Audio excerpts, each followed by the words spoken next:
Hi friends, welcome to the Business Finance Coach. Amanda here, and in today's video, I'm going to go through customizing the business spreadsheet template to keep your accounting records for 2017 as you go.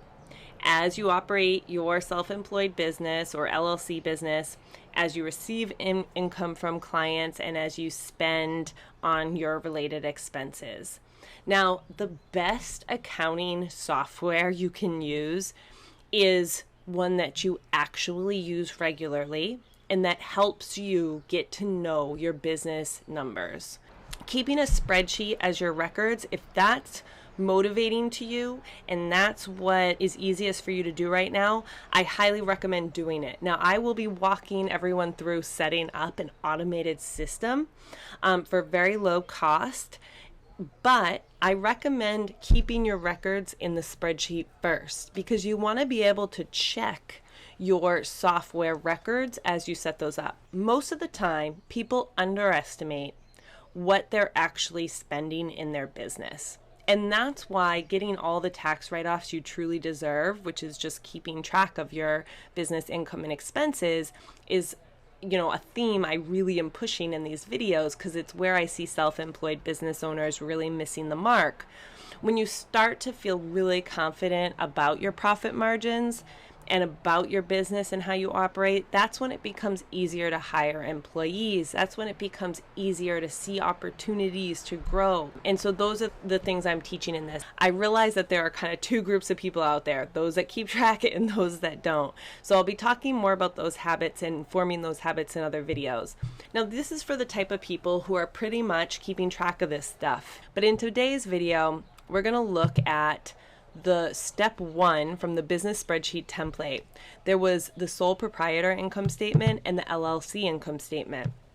Now you can watch the videos in the business spreadsheet template for more on the differences in these two spreadsheets. These spreadsheets were set up for the whole year to account for January through December because they're really set up for people to get everything in one place. If you're trying to do your taxes now, you didn't keep this complete record of all income and expenses as you went throughout the year, so you're trying to update it now. That's what this spreadsheet is for. So if you haven't been keeping track in the beginning of 2017, I recommend updating January and February the same way, just getting those numbers in there.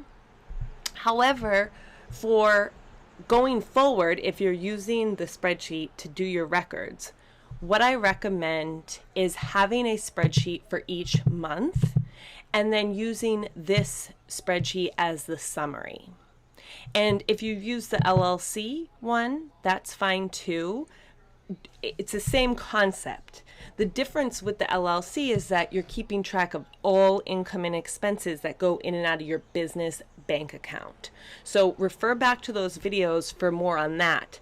The income and expense section that I'm going to go through keeping track of in another spreadsheet is all the same. You would just add in these same columns per month and keep track of all this in more detail. Because if you remember correctly, you really need to keep more detail than what's on this spreadsheet. This is just set up because if you didn't do that, nearly no one does it right to try and go back. So I'm going to click duplicate right here. I click the little arrow and then duplicate that spreadsheet. So for this example, I'm going to make this March because we're in March, right? The other things that you really want to keep track of are a little bit more detailed than what's here. So we'll just kind of delete all of these lines here. And the other items you want to keep track of is the business purpose.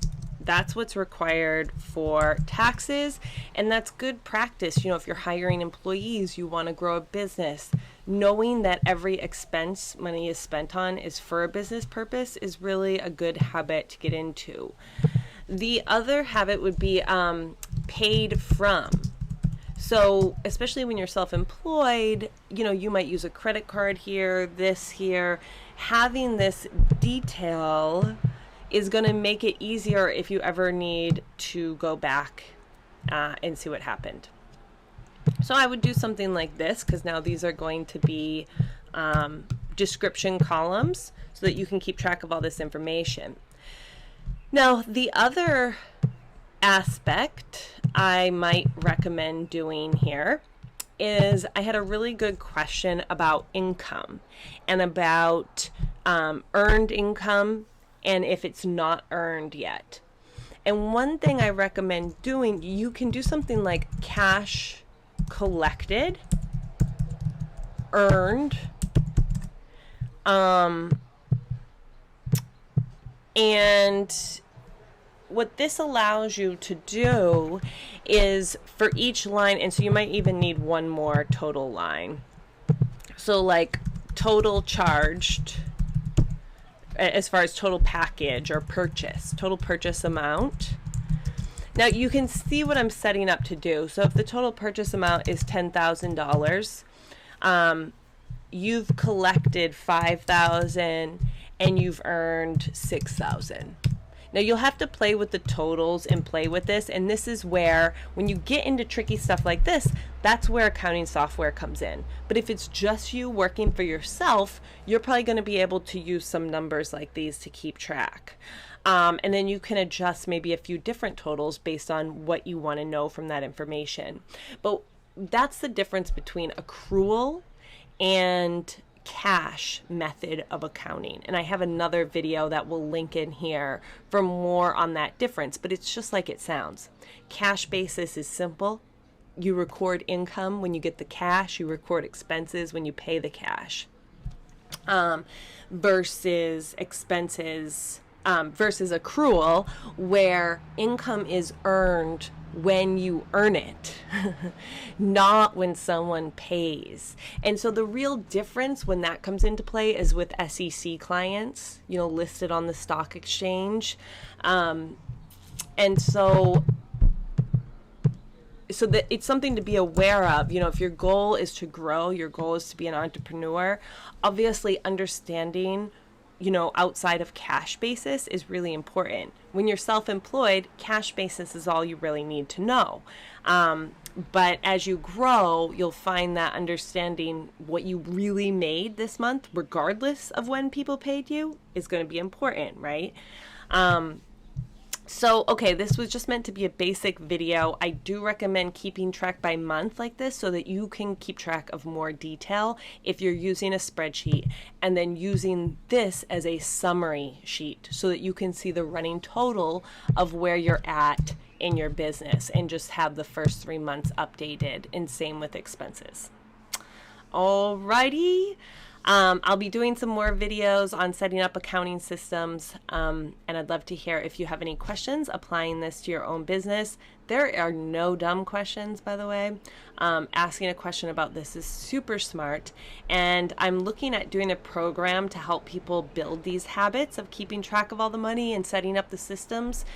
So I'll be sending out some more emails about that. If you don't have the business spreadsheet template yet, be sure to check out those videos and check out the site if you want to have it emailed to you. It is now being sent instantly. We had a bit of a problem for a while, but we got it figured out, and you will get that spreadsheet instantly. All right, I will see you in the next video.